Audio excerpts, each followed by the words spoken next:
তো একটা সত্যি ভূতের ঘটনা বলি। যারা আপনারা আমাকে আপনাদের জীবনে ঘটে যাওয়া সত্যি ভৌতিক ঘটনা ফেসবুক বা ইনস্টাগ্রামের ডিএমে লিখে পাঠাচ্ছেন, তাদেরকে আমার তরফ থেকে অনেক অনেক ধন্যবাদ। আজকে যে আমাকে ঘটনাটা পাঠিয়েছে তার নাম চন্দ্রিমা। চন্দ্রিমা থাকে দিল্লিতে। বাবা পাঞ্জাবি আর মা বাঙালি।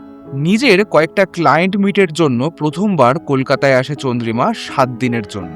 স্টার্ট আপটা ওর নিজেরই, তাই যতটা সস্তায় পারা যায় একটা গেস্ট হাউস দেখে ও সেখানে ওঠে।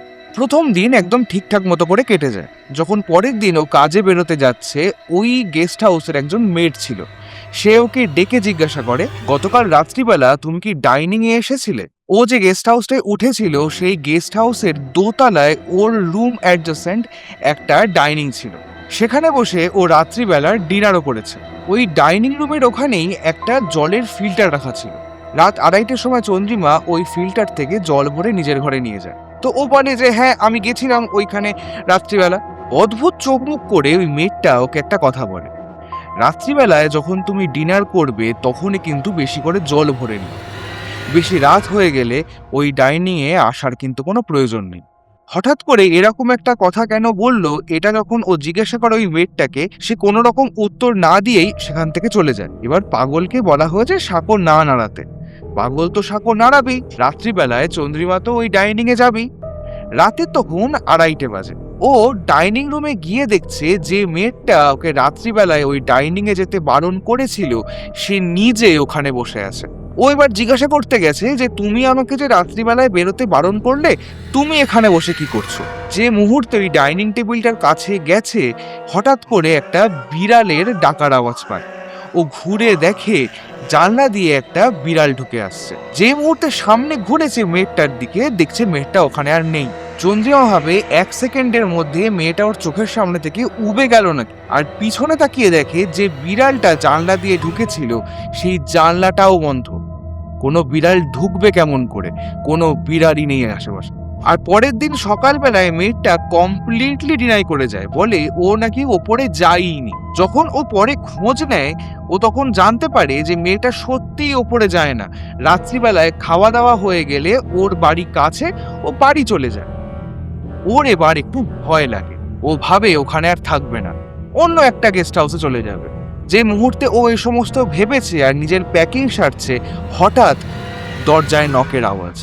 দরজা খুলে দেখে ওই মেয়েটা এসেছে। সে চন্দ্রিমাকে বলে, দিদি তোমাকে আমি বারণ করেছিলাম রাত্রিবেলায় বেরোতে, তুমি সেই বেরোলে তো, তুমি এখান থেকে চলে যাও যত তাড়াতাড়ি সম্ভব। চন্দ্রিমা শিফট করে যায় অন্য একটা গেস্ট হাউসে। সেখানে গিয়েও রাত্রিবেলায় ল্যাপটপে নিজের কাজ করছে। নেক্সট দিন সকালবেলা একটা ক্লায়েন্ট মিট আছে, তারই প্রিপারেশন নিচ্ছে। হঠাৎ কারেন্ট অফ হয়ে যায়। ও বুঝতে পারে ওর ঘরের সামনে কেউ যেন জুতো পরে হাঁটাচলা করছে, আর সংখ্যা একজনের নয়, বেশ কিছু জন। তো ও দরজা খুলে বাইরে গেছে, দেখছে কেউ নেই।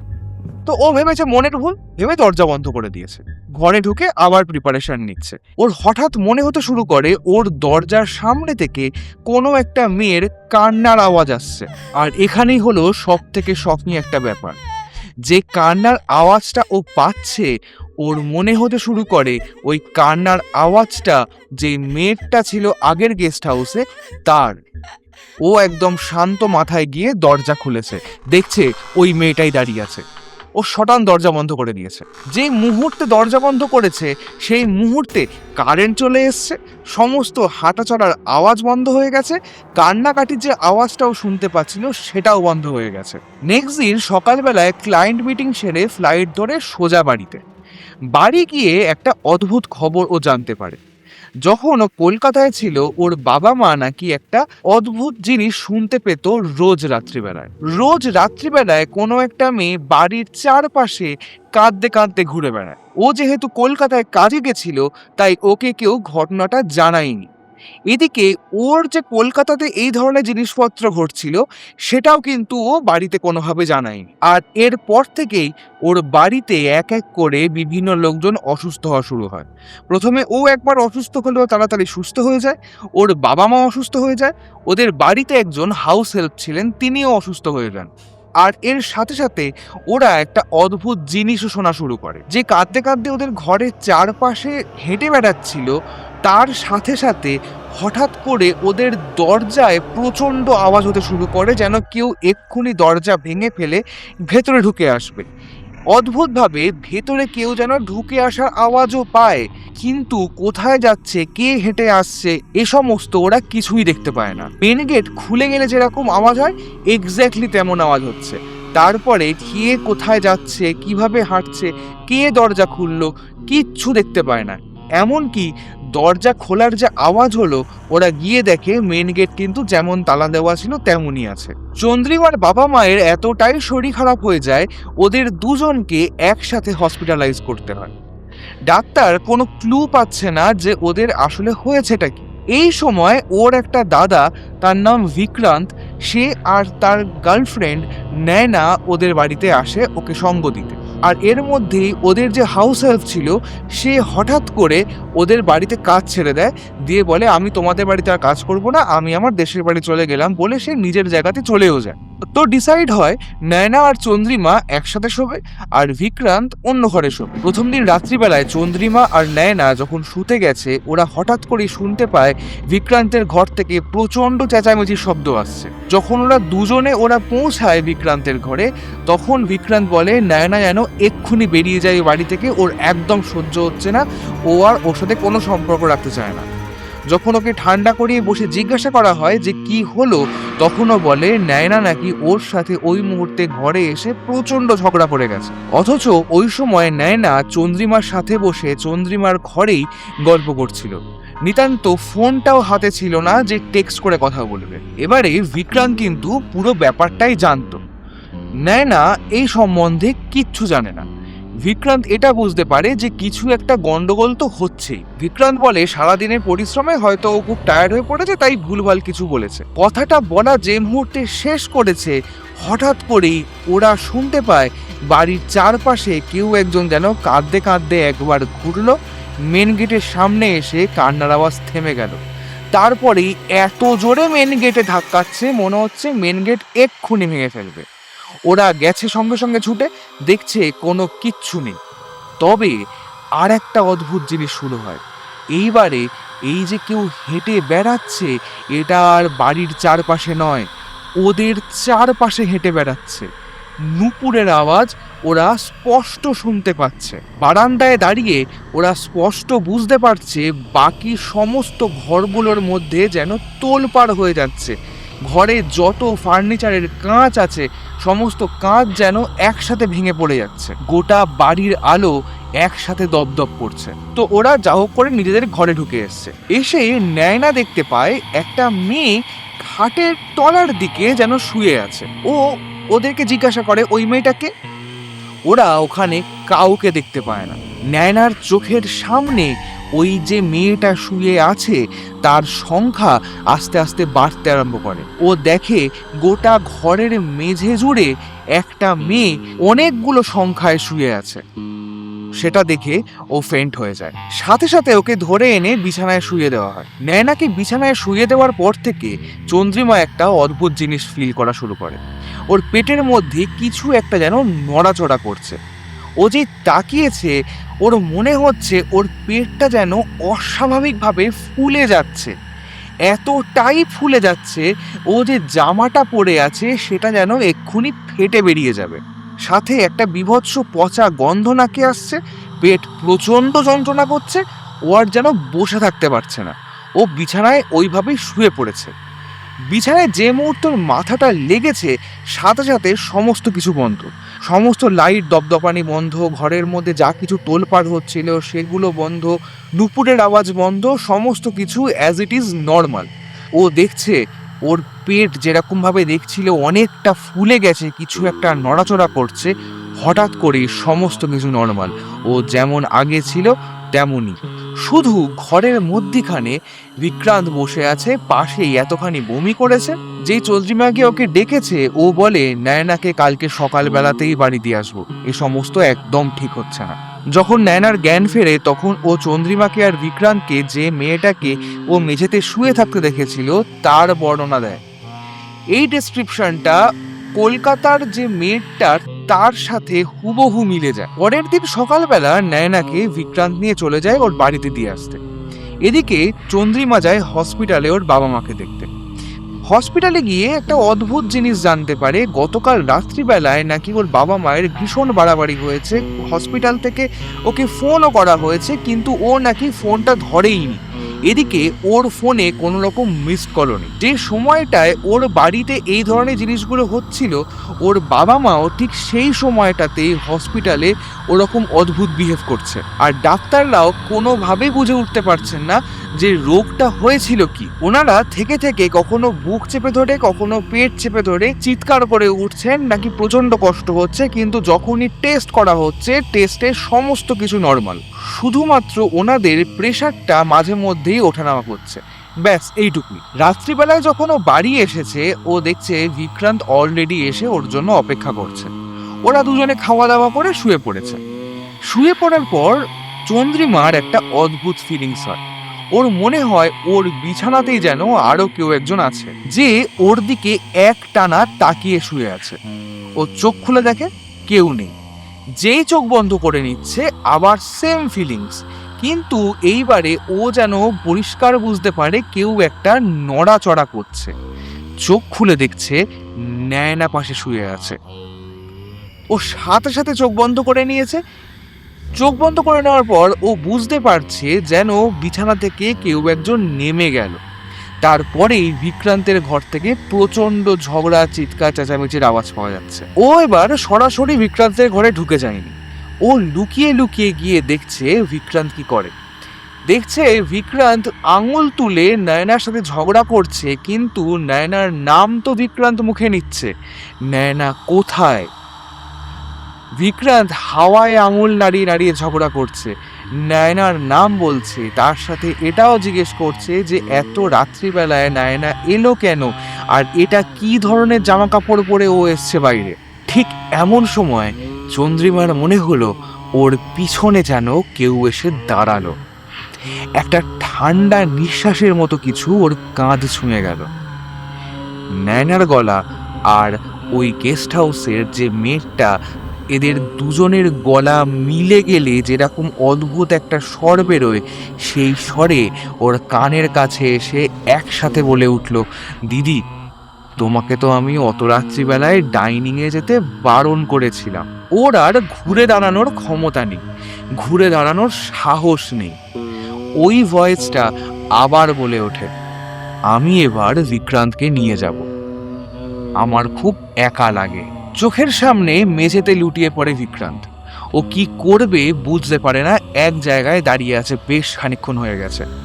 হঠাৎ ওর মনে পড়ে ও আজকে আসার সময় মন্দিরে গেছিল।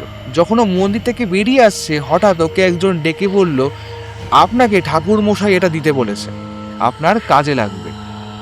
ও দেখে সেই লোকটা ওর হাতে একটা লাল রঙের ডোর দিয়ে গেছে। ওর মনে যতটুকু সাহস ছিল, শরীরে যতটা ক্ষমতা ছিল, সমস্ত ক্ষমতা নিয়ে ও ওর ঘরে যায় আর ওই ডোরটা নিয়ে এসে বিক্রান্তের হাতে বেঁধে দেয়। মানুষ দুঃস্বপ্ন থেকে ঘুম থেকে ওঠার সময় যেমন উঠে হাঁপাতে থাকে, বিক্রান্ত ঠিক ওই রকমভাবে উঠে হাঁপাচ্ছে। জিজ্ঞাসা করতে বলে ওর মনে হয় একটা অচেনা মেয়ের সাথে ফিজিক্যালি ইন্টিমেট হয়ে পড়েছিল। মেয়েটা ওকে কনস্ট্যান্ট বিয়ের কথা বলছে, আর তার সাথে এক টানা গলা টিপে দম বন্ধ করে দিতে চাইছে। আর তারপরে বিক্রান্তের কিচ্ছু মনে নেই। সাথে সাথে চন্দ্রিমা ফোন করে হসপিটালে, কারণ গতকাল রাত্রিবেলায় ওদের বাড়িতে যখন এই ধরনের জিনিসপত্র ঘটছিল, তার রিপারকেশন হসপিটালে ওর বাবা মায়ের মধ্যেও পড়েছিল। ও যখন ফোন করে তখন আবার হসপিটাল থেকে জানানো হয় যে ওকে ফোন করা হয়েছিল, কিন্তু ও ফোন ধরেনি। তখন ওর বাবা মায়ের খবর জানতে চায়। ওকে জানানো হয় যে অন্য দিনের মতো আর কোনো রকম চিৎকার চেঁচামেচি করেননি, বা ওই বুকে হাত দিয়ে বা পেটে হাত দিয়ে ওরা বসে থাকেননি, কিন্তু অদ্ভুতভাবে বিছানায় উঠে বসে বিড়বিড় করে কিছু একটা বলার চেষ্টা করে যাচ্ছে। হসপিটালের স্টাফরা শুনেছে ওর বাবা আর মা দুজনেই ঋতুপর্ণা বলে কোনো একটা মেয়ের নাম করছে। শুধুমাত্র নাম করছে এমনটা নয়, তার বিয়ে নিয়ে কোনো একটা কথা বলার চেষ্টা করছে। আর বলতে বলতেই ওরা হঠাৎ করেই দুজনে বিছানায় শুয়ে পড়েন। শুয়ে পড়ার সাথে সাথেই ঘুমিয়ে পড়েন। এমআরআই থেকে শুরু করে এরপর আরও 2-3টে টেস্ট করা হয়ে গেছে, কিন্তু রেজাল্ট এখনো আসেনি। এরপর থেকে যা কিছু ঘটতে আরম্ভ করে তার কোনো ডিটেলস কোথায়, কোন মন্দির, কোন লোক, কি আছে না আছে, এই সমস্ত ডিটেলস চন্দ্রিমা দেবে না বলে স্পষ্টভাবে জানিয়ে দিয়েছে। শুধুমাত্র ঘটনাগুলো যা কিছু ঘটেছে সেগুলো শোনো পরপর। চন্দ্রিমা পরের দিন সকালবেলায় আবার ওই মন্দিরে যায়। যে পুরোহিত ছিল তার সাথে আবার বসে কথা বলে। তিনি একটা ফোন নাম্বার দেন, রেফারেন্স হিসাবে ওই পুরোহিতটার নিজের নাম বলতে বলেন। ফোন করার পর ওকে পরের অমাবস্যায় নর্থ ইস্টের একটা জায়গায় ওকে যেতে বলে। আর এই মাঝের যে সময়টা, সেই মাঝের সময়টায় ওই পুরোহিত বুঝে নেবেন কি হচ্ছে না হচ্ছে। সেই দিন সন্ধেবেলা ওই মন্দিরের পুরোহিত হঠাৎই ওদের বাড়ি চলে আসেন। যজ্ঞ বা পুজো এই ধরনের কিছু একটা করবেনও বলে। চন্দ্রিমা কিন্তু কলকাতাতে গিয়ে এই ধরনের জিনিসগুলো শুরু হয়েছে সে সমস্ত কথা কিছু বলেওনি। উনি নিজে থেকে হঠাৎ করে আউট অফ দ্য ব্লু প্রশ্ন করে বসেন, তুমি কলকাতায় যে গেছিলে আর সেখানে কিছু যে হয়েছিল তুমি সেটা আমাকে বলনি কেন? এই কথার কোনো উত্তর দিতে পারে না ও। উনি তখন বলেন ও যেন বাড়ির চারপাশে কোথাও একটা থেকে খানিকটা মাটি তুলে নিয়ে আসে। ও বাড়ির পাশ থেকে মাটি তুলে নিয়ে আসে। সেই মাটিটা উনি 2-3 বার শোকেন। শুকে বলেন এই মাটিটা যেন ও যখন নর্থ ইস্টের ওখানে যাবে তখনও এটাকে যেন সঙ্গে করে নিয়ে যাওয়া হয়। আর যজ্ঞ উনি পরের দিনই করবেন। যজ্ঞ হলো, কিন্তু যজ্ঞে একটা অদ্ভুত নিয়ম বসিয়ে দেওয়া হলো। যজ্ঞ চলাকালীন কেউ কোনো কথা বলতে পারবে না, উঠে যেতে পারবে না।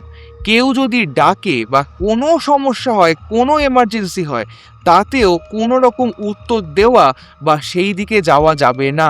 যদি মন্ত্র বলতে হয় সেটাও বলতে হবে মনে মনে। আর এই যজ্ঞতে বসবে চন্দ্রিমা, বিক্রান্ত আর নয়না। যজ্ঞ শেষ হওয়ার পর ওরা নিজেদের মধ্যে ডিসকাস করে যজ্ঞ চলাকালীন কি কি অদ্ভুত অদ্ভুত জিনিসপত্র ওরা দেখেছে বা এক্সপিরিয়েন্স করেছে।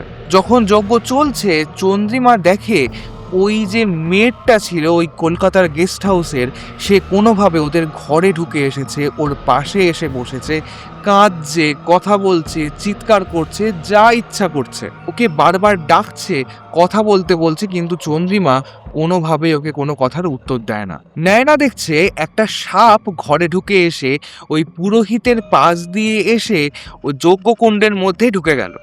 যজ্ঞকুণ্ডের মধ্যে ঢুকে প্রচণ্ড চিৎকার করছে, কিন্তু সাপটা চিৎকার করছে মানুষের গলায়।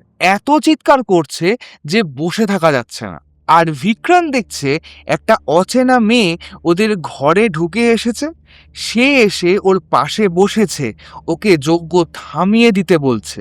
তার সাথে ও এটাও ফিল করছে যে সেই মেয়েটা ওর গায়ে হাত দিচ্ছে, এক টানা ওর বুকে হাত বুলিয়ে দিচ্ছে, ওর কাছে বারংবার রিকোয়েস্ট করে যাচ্ছে যেন ও ওই যজ্ঞ যে কোনোভাবে থামিয়ে দেয়।